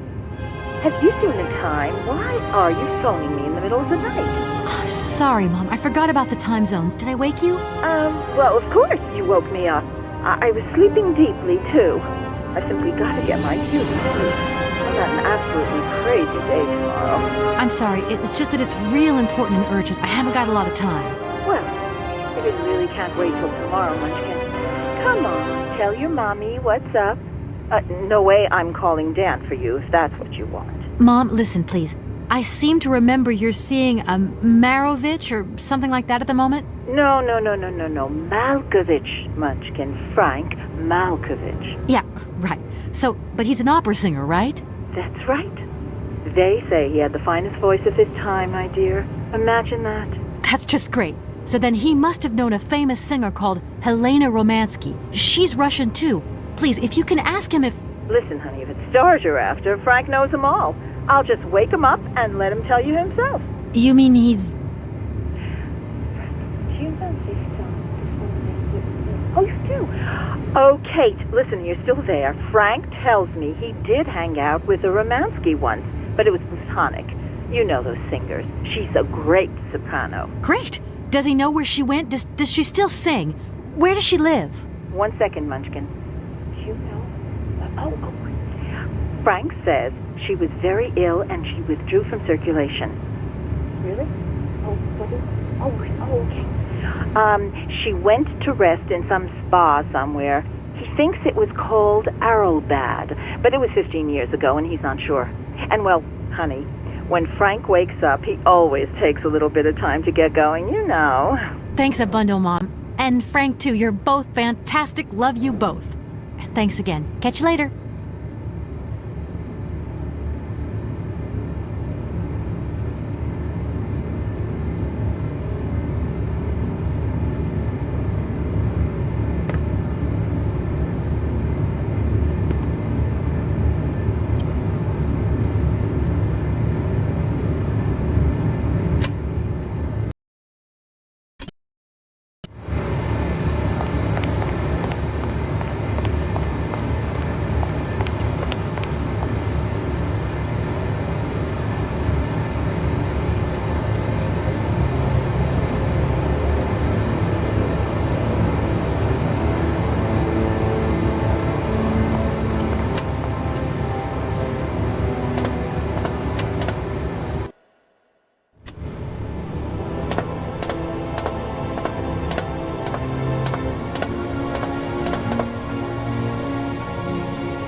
Ah, it is you, Miss Walker.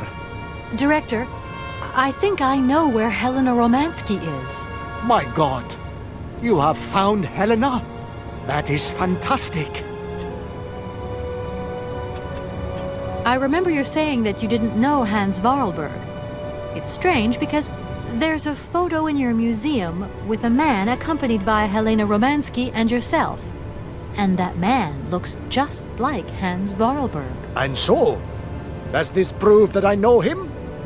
I think you have forgotten that only several years ago, this city was swarming with people. Do you think I actually knew every employee by their first name? No, of course not. But the man is holding hands with Helena, so I just imagined that maybe... Just imagined? Yes, you were. Imagining things, my dear.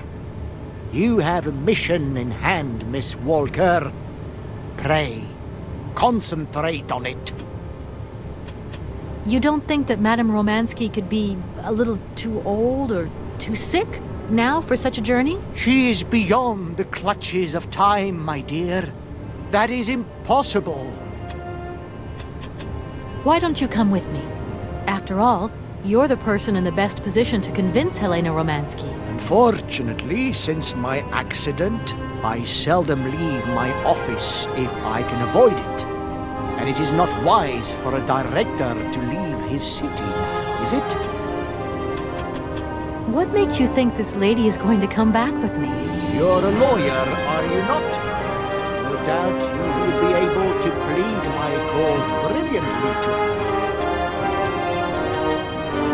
How can I get to Arabad? Out of the question that I tamper with my pianist now. Please understand, there are still 1 or 2 finer adjustments that I must make before Helena arrives.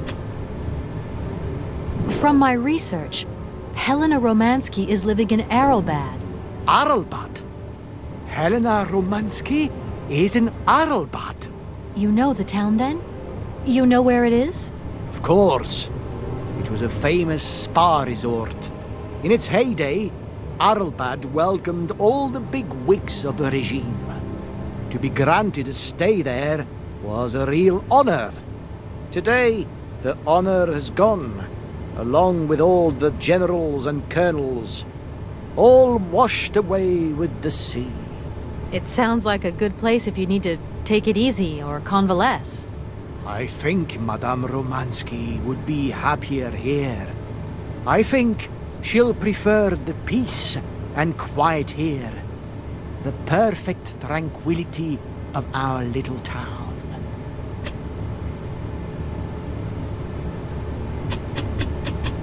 How can I get to Arabad? There is one way that you can. Here in the city, there are no suitable vehicles left. But that drunk old fool living up there, he'll have something. What drunken old fool? You mean you're not alone? What's up there? You mean you haven't noticed the space compound on the plateau? There's still some pathetic old soldier guarding it. But he's more interested these days in reaching for another bottle than reaching for the stars. And you think this gentleman could have a vehicle for me? I haven't the slightest idea. If you catch him on a good day, then maybe. But good days for him are far and few between. I wish you luck. How do I get up to the space compound, then? There is a monorail that leads up to the Cosmodrome. When you are inside, I will activate the automatic pilot.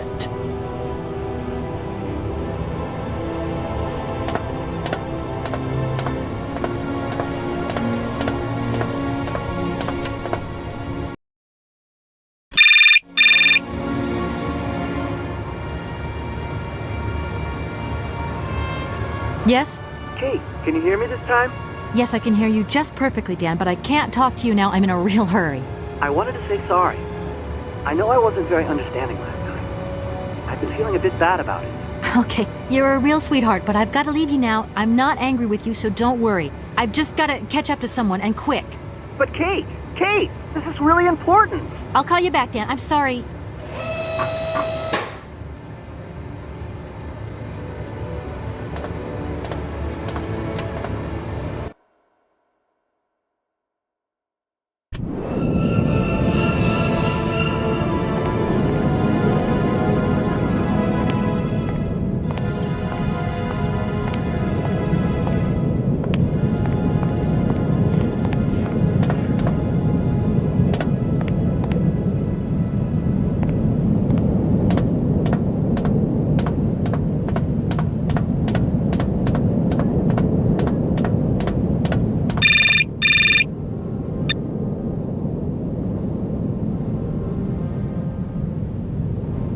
Hello?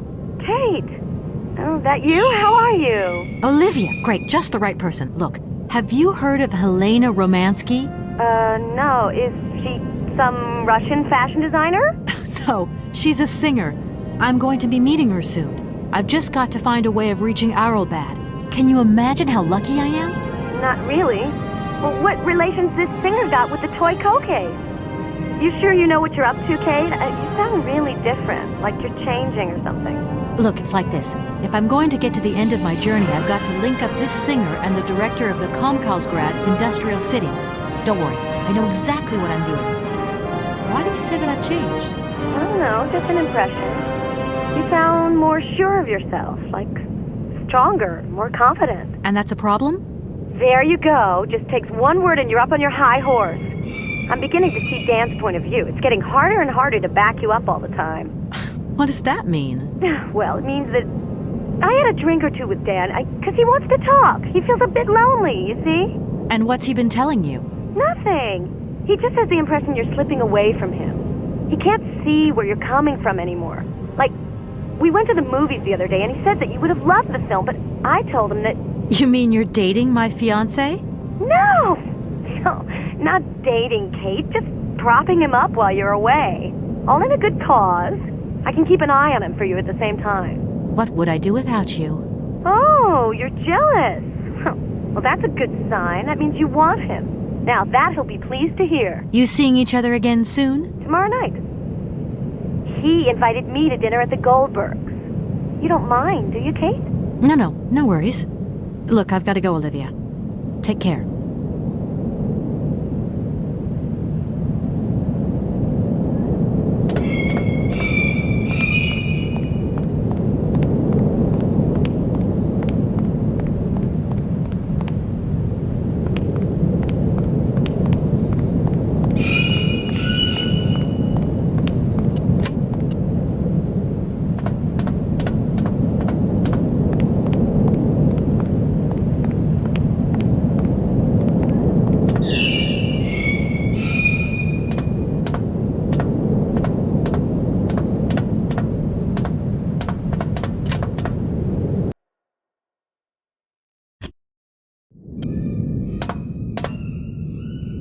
Excuse me. Sir, sorry to disturb you, but yoo-hoo. Can you hear me? 3, 2, 1, contact! And we have liftoff! Oh, holy mother. A dame. A pretty dame on the launch pad. Please, no need to worry, sir. Just do stay calm. I just want some information. Watch what you're doing, sweetheart. We ain't got no information, no strategies, no plans to tell anyone, anywhere, anytime. Military regulations, you think it big? My name's Kate Walker. I'm a lawyer from... I'm a bit lost. And I guess you know this place. Boris Charov, at your service, madam. Can I offer you something from the bar? No, thank you. Tell me, how long have you been here?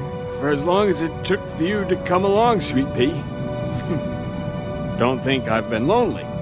I got a bottle or two here. Keep me company? You're a soldier, aren't you? Ex-cosmonaut? Hey, honey, that's all in the past. Hell, let's talk about today. Let's have a drink. That's an order, soldier. Please, can you try and get a grip? I must absolutely find a way out of this industrial complex. Jeez, me too. I've really got to get out of this dump, but not before I've had a little drink. Here, get your pretty little lips around this. Vodka. Tell me what you think. Do you have a vehicle to lend me? I think I'd even test one of your rockets right now if I had to. Toast my rockets. Hey, pretty dame, I'll drink to that. Now, just a minute. We gotta need a special bottle for this special occasion. Something to blow you away. 3, 2, 1, contact, and we have liftoff. Okay, that's enough. What was that? Did you say something? Are our female comrades revolting or what? Oh, trouble on its way. Bottoms up. Power to the babushkas. I heard that maybe you could lend me a vehicle or something? A vehicle? all our vehicles were picked up and shipped out to the borders years ago. General's orders. I say, let us raise our glass to this finest soldier this country's ever known, little lady. I don't mean to offend you, but I'm not in the mood for a drink right now. And you'll live to regret it to your dying days, sweetheart. To your health, while you have it. Does the name Hans Vorarlberg mean anything to you? Karlsberg. Of course I know that name. But sorry, it's been a long time since I've seen something like that around here. Vorarlberg. He's a person. I'm looking for him, and I think he might have come by here a few years ago. Well, in that case, let us raise our glasses to this brave man and his very good health. I came here by train, but I've got this mechanical problem. I had to leave the train down in the industrial zone. The director down there told me you were here. Ah, Borodin, that dumb traitor. I tell you, he's gone over to the enemy, over to the dark side. It's terrifying, the darkness. Eating out his brain. The jerk. That's maybe going a bit far. He is a little eccentric, I'll grant you that. But when you live on your own, cut off from the world for so long... His brain's gone AWOL, I tell you. There's no darkness in my brain. I've got a cure. See? My secret antidote. Go on, have some. It'll stop you getting a cold. I don't think I'm in a high-risk category, but thanks anyway. So many birds nesting around here. What attracts them all here like that? Dumb birds. But at least a bird don't get bored, does it? See? They can fly. Them birds, geez, they can fly. Sounds like you're jealous of them. Well, maybe you're just right there. 'Cause sometimes I like to let Soyuz loose and watch them circle for hours on ends. The birds, they crap themselves when they see him coming. Don't stop them coming back, though. Soyuz? Soyuz, ma'am. A silver angel. A savior who cleans our cosmodrome of them dirty rats with dirty wings. I need to get to Arrelbad, and quick. You go ahead, soldier. I'll stay here and keep you covered. I got the supplies here. Got to keep an eye on them. Tricky job, too, you know? All these bottles. I was going to... Oh, forget it. It doesn't matter. I am not drunk. I have drunk. A little. Strange. Sure, I left a bottle or two around here. I gotta get some air. Wall's getting pretty tight. We'll think about that blast off later, huh? Are you okay, Colonel? Are you sure you're all right?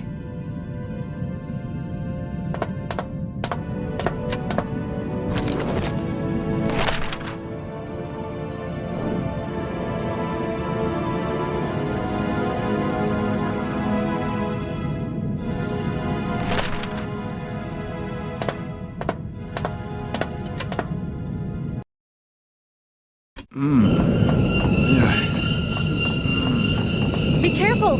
Don't lean out too far or you'll...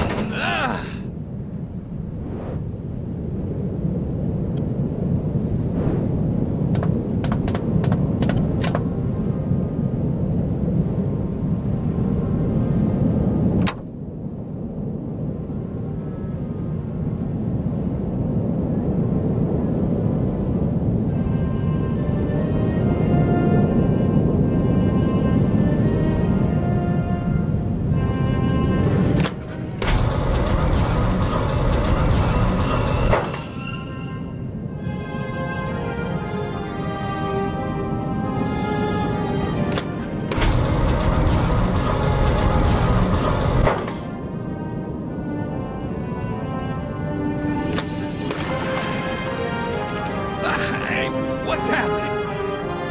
There's more to you got this. Stop it! Now! You want me to drown?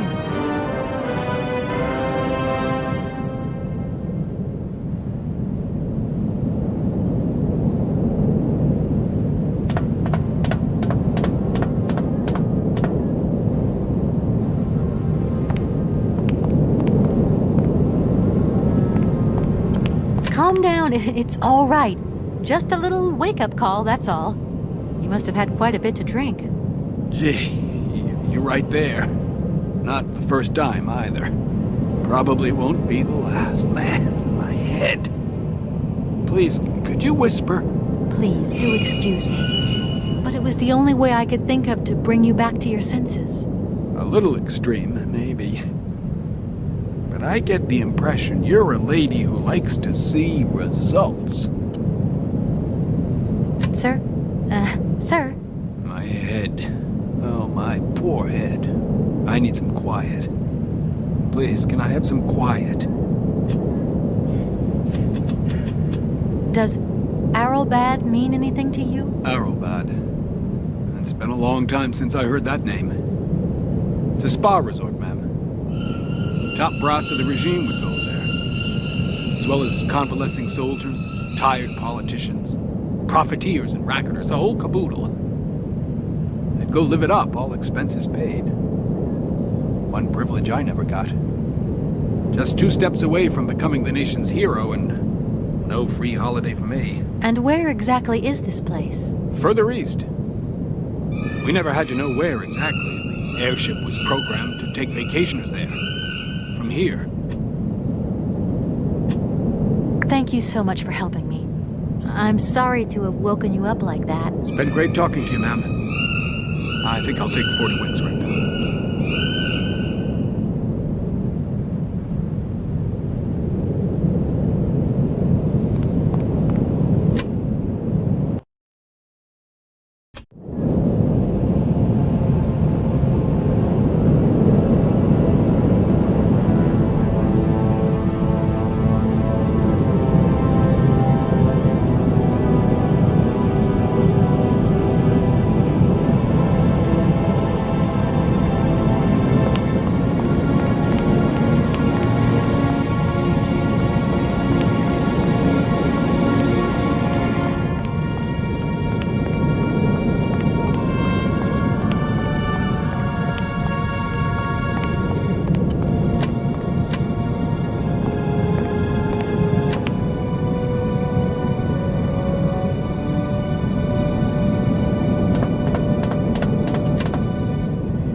Sir? Do you think the airship still works? No idea. It has been so long since it was used. And then I've got to learn how to use it, too. You won't have any worries there. It has an automatic pilot. Go visit if you want. Here's the key.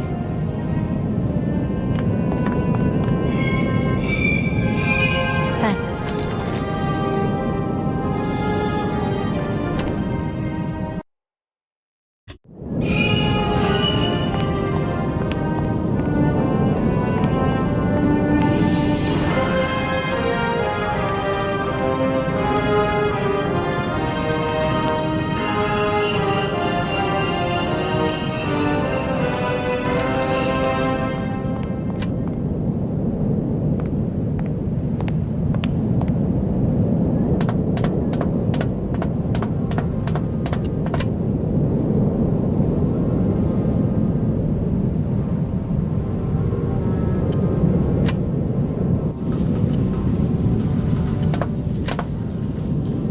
Doesn't look like that works.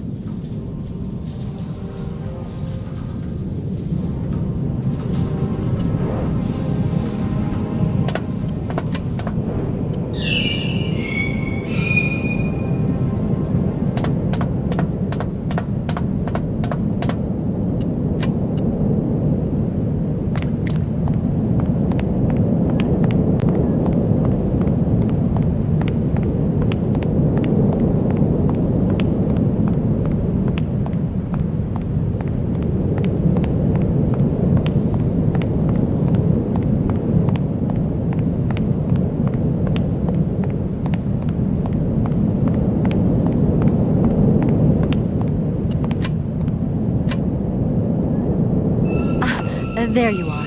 I was looking for you. I've managed to trigger the autopilot mechanism, but the airship still won't take off. Do you know why? Maybe. I've got some idea. But you look like you're a pretty good mechanic. Let's just say that since the start of the journey, I've managed to get by and get to know Hans Vorarlberg's strange contraptions. Okay. I have a deal to make with you. I've been living in this dumb launcher site for years. And I've always said that one of these days I'm going to the stars on that flying way. And I better make that trip before vodka stews my brain. But I gotta know how it works. And you look like you might have some clue at least.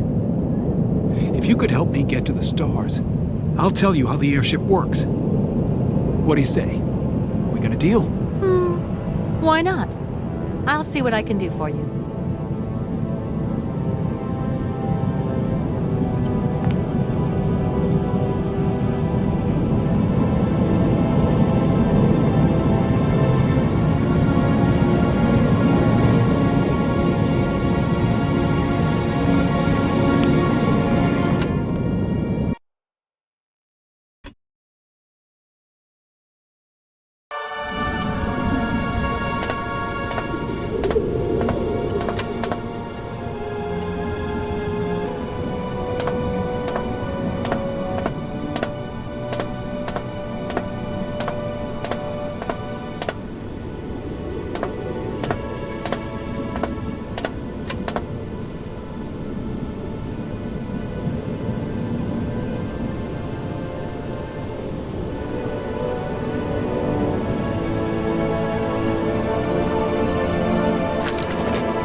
Comrade Boris, I need a few drops of your blood. Excuse me? To get the centrifuge going, we'll need to analyze the pilot's blood. If you're going to the stars, you've got to be in good health, you see? That's why I need a blood sample. It won't hurt. There's two things a good soldier is always ready to do. Drop his pants and spill his blood. Go ahead. I'll only be needing your blood. My pleasure, ma'am. Ow!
Okay, I think I've figured out how it works.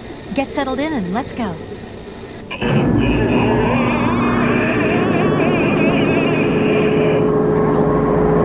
are you all right? Never been better.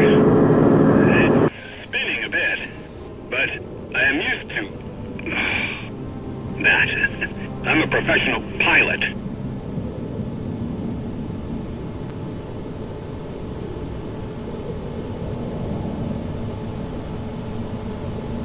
Miss Walker! Come in, Miss Walker! Are you receiving me? Clear as smog. Can you speak up? I'm ready. Press the launch button. Okay, here we go. Good luck.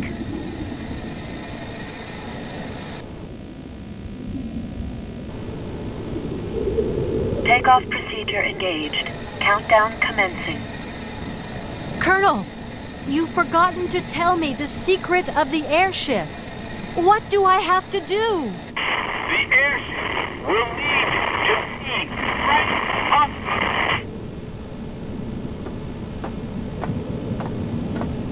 Ten, 9, 8, 7, 6, 5, 4, 3, 2, 1, 0. We have liftoff.